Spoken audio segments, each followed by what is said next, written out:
All right, guys, it's time for some more slop, some more sleam, some more gruel, if you will. And today I'm going to be doing a little bit of yapping about a new game that's going to be dropping soon called Doom: The Dark Ages. A lot of other people have been looking forward to for a really long time. Basically, the sequel to Doom Eternal, but it's actually a prequel since it takes place before Doom 2016. In my last video, I took a look at the gameplay of this game and kind of explained why I'm looking forward to it and showed you guys some stream clips. But in this video, I want to talk about some stuff I found on Twitter and some reasons as to why people are calling this game woke and saying the game is like the worst game ever created, even though it hasn't even actually come out yet. All we've seen is just like gameplay footage from the developers themselves. People are already making YouTube videos and tweets saying that this game is quote unquote woke, which, like, before I even get into any of it, I feel like the word woke has lost so much of its meaning. Woke used to mean when like certain topics or like ideas are like forcefully inserted into a game to like make it pander to certain audiences. At least that's what I always think of the word woke and what it means. But that word has lost so much meaning that now people just basically use the word woke to describe anything that they don't like or don't agree with. Like, oh dude, it's Sunday, I have to go back to work tomorrow. This is so woke. Oh dude, you made me a tuna sandwich. I wanted a peanut butter and jelly sandwich. Dude, that's so woke. Just to use woke to describe anything that they don't like. Now, the main thing that people are describing, well, not even people, we're talking about a very small minority of people who are just permanently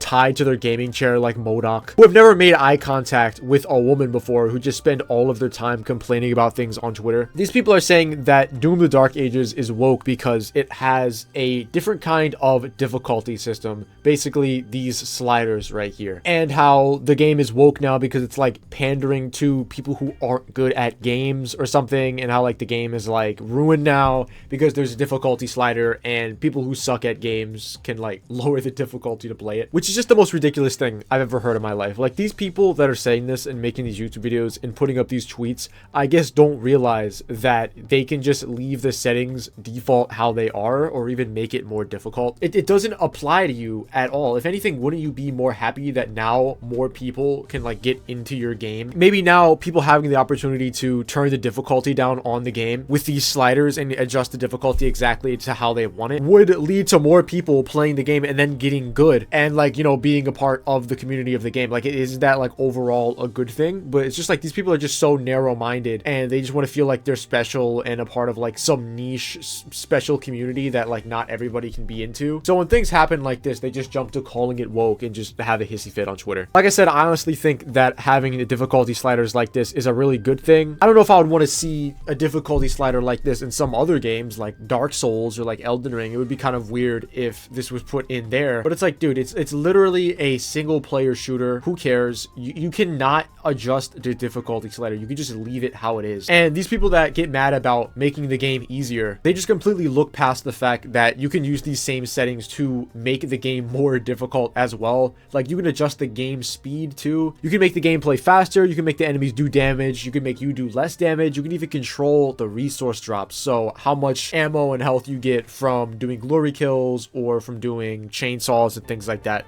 There's a lot of customization for you to be able to do here. And I think that having something like this is totally okay because it's not a game like Dark Souls or something where like the difficulty and the whole experience of the game is the experience pretty much. It's just, it's Doom. It's a single player shooter. Like, you know, it's not that serious. Another thing I realized just now is that Doom Eternal and Doom 2016 had stuff like this which made the game a lot easier too. For example, Doom Eternal and Doom 2016 have pickups where you can basically one-shot every demon, and other pickups which let your weapons become way more powerful so that you pretty much just one-shot every demon. And you find these pickups occasionally throughout the levels, and it can kind of trivialize some parts of the game. For example, I remember there's one in Arc Complex, one of those like red pickups where I just call it the Berserker pickup. I don't know what it's actually called, but it lets you just run around and be able to one-shot every enemy. It's like this red orb you pick up, and it just trivializes that whole combat encounter, makes it way easier. So what do a lot of people like to do? They just choose not to use them, right? People who want to make the game like not seem super easy, or who want to, I think a better term would be, you know, customize the experience for how they want to play. Like, they feel like it's a little bit too easy. You just choose not to use it, right? Like, I choose not to use the BFG because I feel like it just makes the game a little bit too easy. It just like trivializes some combat encounters, just makes them end immediately. And that's like my choice. It doesn't mean people who use the BFG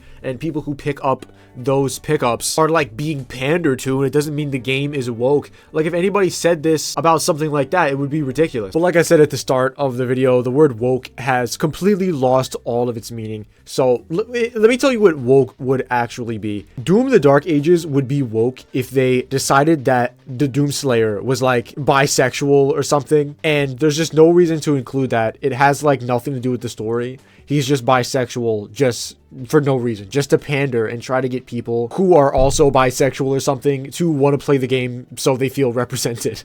That would be woke. Another thing too is that I think people forget just how hard these games are to play on console. Like, have you ever tried to play Doom Eternal on a controller, right? Like, I know a lot of people have had to play these games on console. I just have massive respect to anyone who can play a game this complicated with this many weapons and inputs and this much stuff to do at one time on a controller, like on console. Like, how do you play a game like this with a weapon wheel? I will just never understand. And now that I think about it, I think that might be another reason why it decided to add a difficulty slider like this, because maybe this will make it a lot easier for console players. I forget what they did exactly with Doom Eternal to balance the game. I can't remember exactly what it was. I know they didn't make the game slower. I think maybe they just changed the type of enemies that were everywhere. Like, there was just different enemies in places. Like, there was less enemies or something like that. I can't remember exactly what it was. Maybe you guys can tell me in the comments, but I do know they did something on console to make it easier. So maybe the reason they're doing this slider thing could be for console players,